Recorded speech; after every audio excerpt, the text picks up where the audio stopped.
We are at the end. So who is it that's been destroying Gotham since the beginning? Welcome to the Complete Story Series. We take trade paperbacks and single issues, and we break them down into digestible bites so that we can read it dramatically back to you. All alterations to the panels, text, and images are to prevent copyright problems, and all art is owned by its respective companies. We are at the end, guys. Gotham is falling. It is over. And if anybody's been with us since the beginning, you know that Jack of All Trades has sponsored this entire series. So if you click the link down below, you'll see a special collection going on right now as a big thank you to all of you guys for supporting us and Jack of All Trades through this entire series. Punch in the code GETJACKED33 and you will get 33% off your entire order from that collection. There isn't anything more to say. Thank you all for watching this. This has been an exciting and interesting and explosive Batman story. What could possibly happen next? When we last left off, Catwoman had just kidnapped Stephanie Brown, aka Spoiler. Well, as it turns out, Catwoman was only looking for her, not for the bounty on her head, but for the information that warranted such a large bounty. She also knew that Batman would be coming for this girl eventually for some reason, so Catwoman leaves the underworld to think that Spoiler is here with her in her casino, while Batman brings Spoiler back to a safe house to be guarded by Bluebird and her brother Cullen.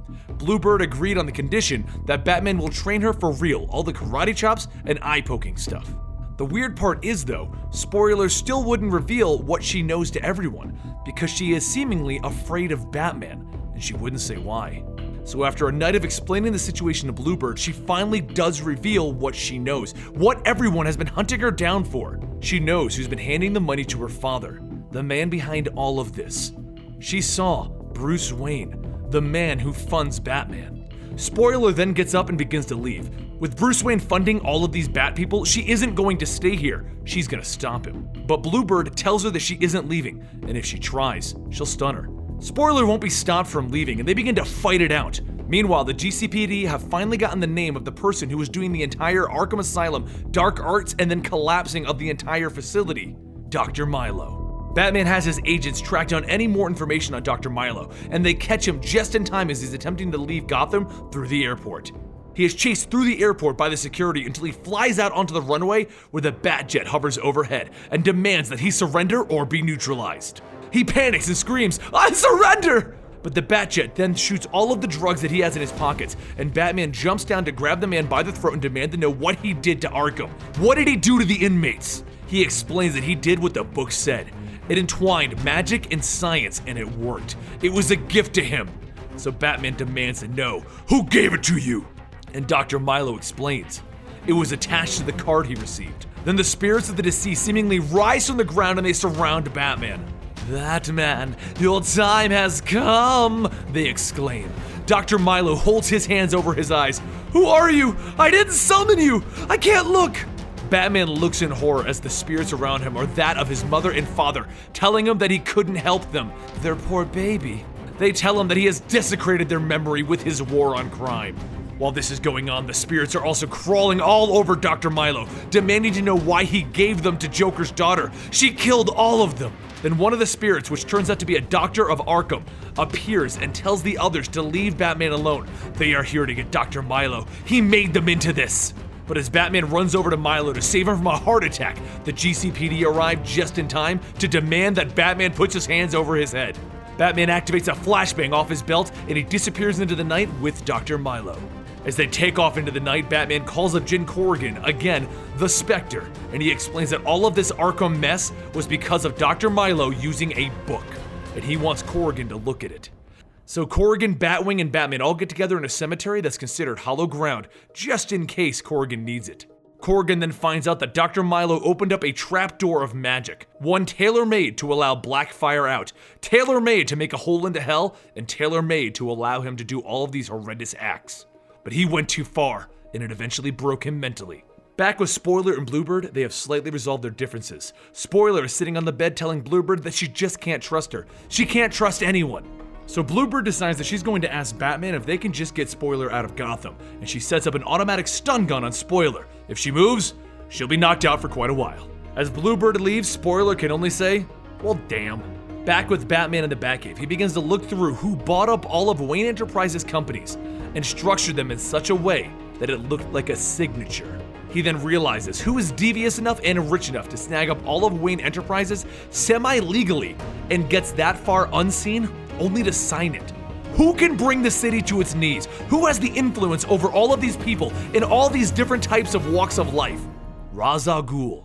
Batman arrives in Ra's al Ghul's current hideout, Karachi, only to be welcomed by one of Raz's tricks, a mist that is all around him. "Ra's, where are you?" Batman yells out. "I believe the answer isn't where. The question is when. Look around you, detective. You see no walls or floors. I am nowhere, you are nowhere. We are not in a place. We are in the future, your future. What do you see in your future, Batman? Do you become a remnant of a long dark era? Do you find a successor, maybe a student, or something worthy by blood? I present to you the question, Batman. Is Batman eternal?" But Batman isn't tricked, and he reaches through the mist to knock the teeth out of Ebenezer Dark, one of Raz's lackeys. "What's Raz playing at?" "I don't know. I do what he says and he lets me live, not unlike your relationship with him." Raz explains that this conspiracy is against the Bat, and it is not Ra's al Ghul's doing. He then opens up the doors in the back of the room, showing himself in a hospital bed on life support. He has been struggling with his recovery ever since Batman threw him into a ravine. Batman then takes his hand and slams it against the wall. "No! There's no one else! It has to be you! Look in your heart. You know it isn't true, detective. No, return and figure this out. Evolve, and then come ready to face me again." Juliet Pennyworth heads off into the city to answer the bat signal wearing a bat mask of her own. Selina, aka Catwoman, has called for Batman. She has shipping manifests coming through her gang, insane stuff being ordered by Gotham's worst. Someone gave them a blank check and they went crazy with it, and they are insane. There's about to be a battle between all of them to see who can claim Gotham first, and they're extremely competitive. Penny 2 goes back to the Batcave where she phones into Batman. A new piece of the shadow conspiracy against you is in play. A number of your villains are setting up, but Batman has a bit of a flight ahead of him as he's returning from Ra's al Ghul's hideout. So Penny 2 has dialed up the rest of the Bat family to begin looking. Batwing is handling Scarecrow and his crow drones. Red Robin is handling Clayface in his attempt to become a star again. Bluebird is taking care of Mr. Freeze and his creepy frozen family and life. Batgirl is fighting against Joker's daughter, and Red Hood battles it out with Bane and his super armor. With the family preoccupied by each of Batman's villains, the power suddenly goes off in the Batcave, and Hush walks free without the electronic locks, and he ties a sick Alfred to a chair. He does this so that Alfred can watch his daughter being launched into the sky and away from the Batcave. She turns back to see Gotham is burning from the harbor. And just at that moment, Batman's Batplane automatically shuts down, as Hush now has control over the computer, and he's turned it off. Batman steers for an airfield where he has another crash landing. While this is going on, Jason Bard is finally doing the right thing by going to the mayor and demanding Jim Gordon's release. He explains that Gordon was framed and he has evidence to prove it, but the mayor refuses to listen and begins to go to the helipad where he intends to get out of Gotham. Bard stops him. "If you want to flee, fine, but you aren't going to do it before signing this release form." But over at Blackgate, Gordon has much worse things to worry about as someone has knocked out all of the guards. They just released all of the prisoners of Blackgate. To make matters much worse for the Bat family, Hush stands in the center of the Batcave in awe at the power that he now has at his disposal. So while the Bat family is trying to battle their villains, he begins to tinker with the remote controls in their suits, making their battles even worse and cutting off all communications. But Julia isn't out of this fight yet as she drags herself to the harbor. And Batman, of course, didn't die in the plane crash, as he drags himself from the wreckage and begins to walk to the nearby Air Force airfield. He then steals a jet and spray paints IOU on the ground with a bat signal. He'll be getting back to Gotham soon enough. Over at Blackgate, the GCPD and Jason Bard are trying to get Gordon out, only to find that the whole facility is overrun by the inmates. But back at the Batcave, Alfred is finally done being sick as he gets out of the cell that Hush has put him in, and he cracks Hush over the head. "We're done here, Tommy." With Alfred at the Bat computer controls again, the Bat family finally has their support again. But they also now have Batman there as he's finally gotten back to the city. He throws an entire jet at Bane, saving Red Hood, and then reports over the radio that he's coming to end this.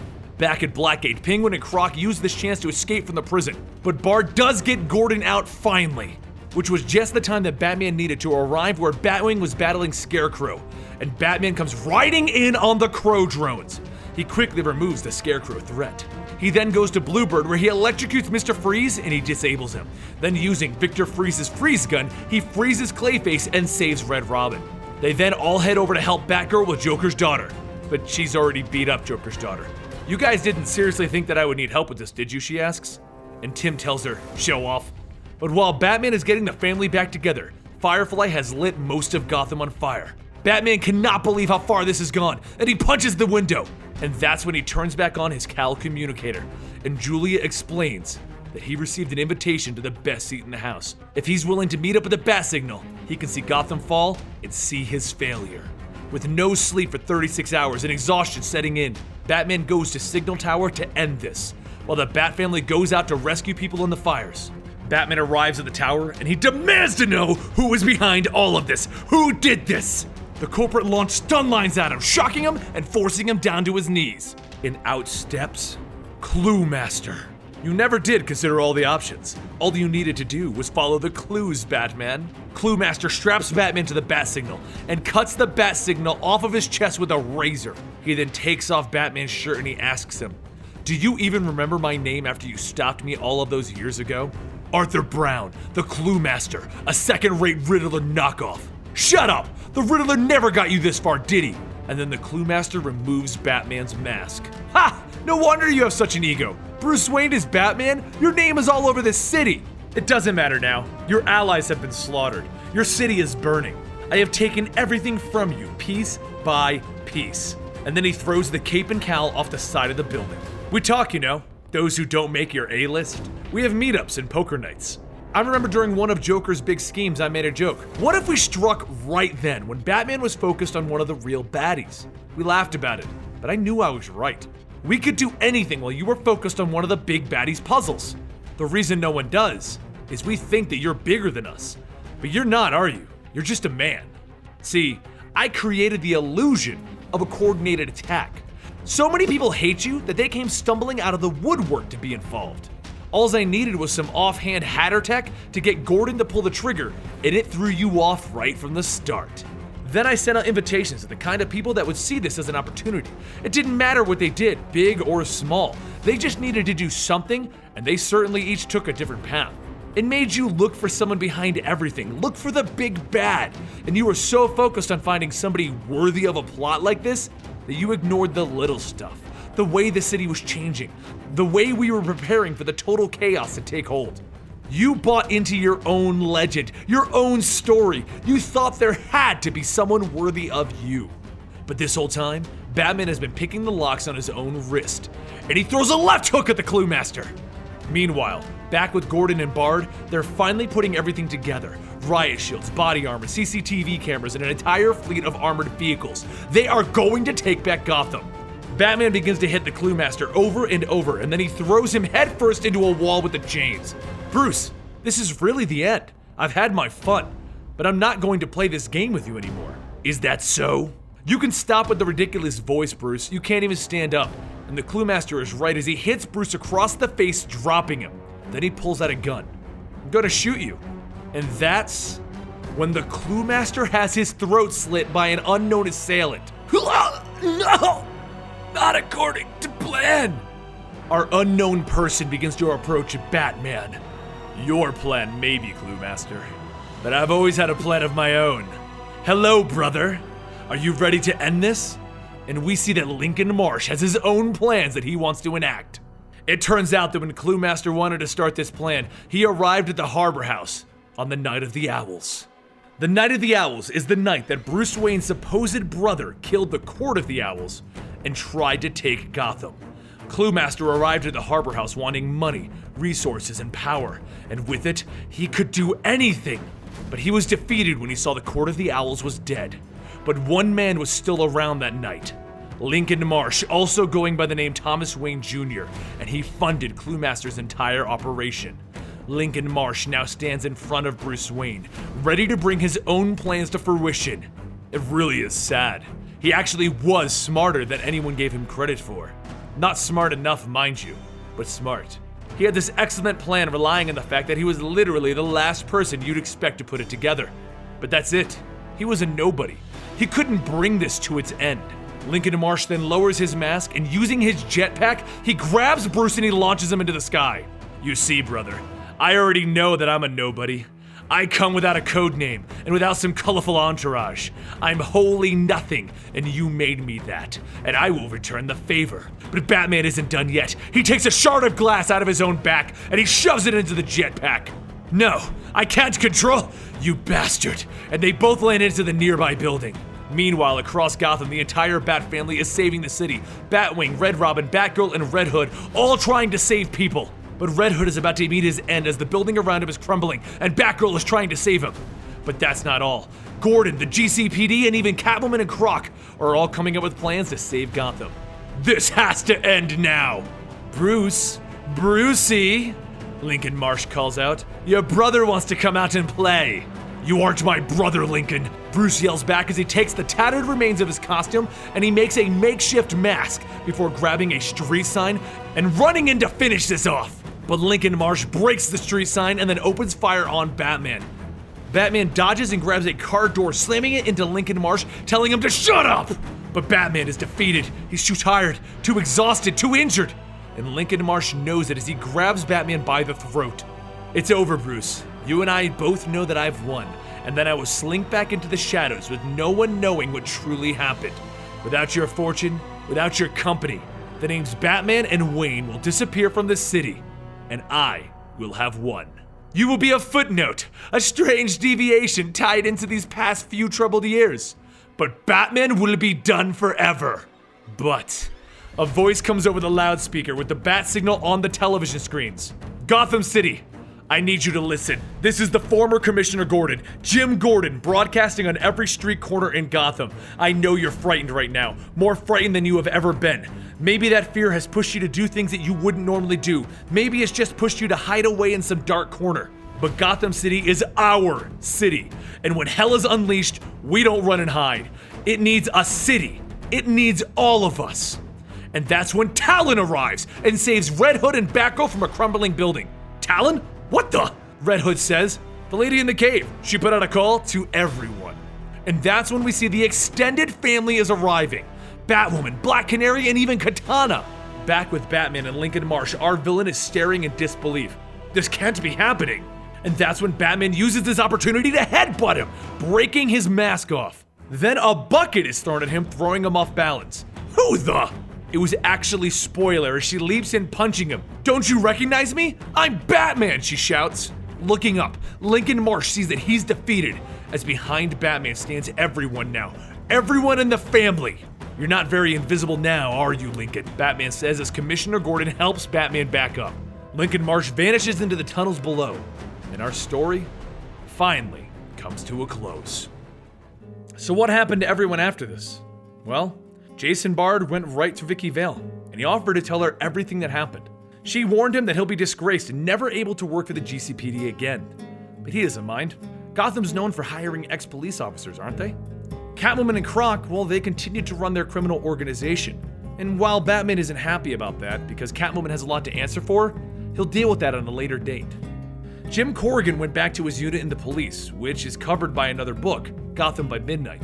And he offered a spot on the team to Batwing before he went off on his own again. Jim Gordon and his daughter, Barbara Gordon, well, they finally got to have a quiet night at home. Jason, he was done in Gotham, and he had some friends waiting for him. He almost left Barbara a message so that they can pursue a possible relationship, but he changed his mind, and he told Roy Harper to come pick him up. Stephanie went to go stay with Harper and Cullen after all of this, and she seemingly trusts Red Robin, who came to check up on them. As she finally had her first official meeting with Red Robin, they shook hands, and then they looked into each other's eyes, because they saw something that might happen someday. Lincoln Marsh didn't get away. He did flee into the tunnels, but the Court of the Owls, they weren't gone, and they found their wandering Talon. They sealed him up and they told him, we might have a use for you again, in a decade or two. And with everything finally done, the city went back to its beautiful black and blue sky, and Jim Gordon became commissioner again. Batman, who already fixed the Wayne Enterprises situation, getting back his money and resources, arrived at the bat signal, and Gordon told him about a plan the Scarecrow has enacted, something that is going to need Batman to stop it. It looks like the job for the Dark Knight never ends. Thank you guys for joining us for our first ever enormous incomplete story. I hope you enjoyed this ride and I hope it paid off in the end. Don't forget to check out our Jack of all trades deal that we mentioned at the beginning of this video, and I'll see you next time. I need a long nap after this one.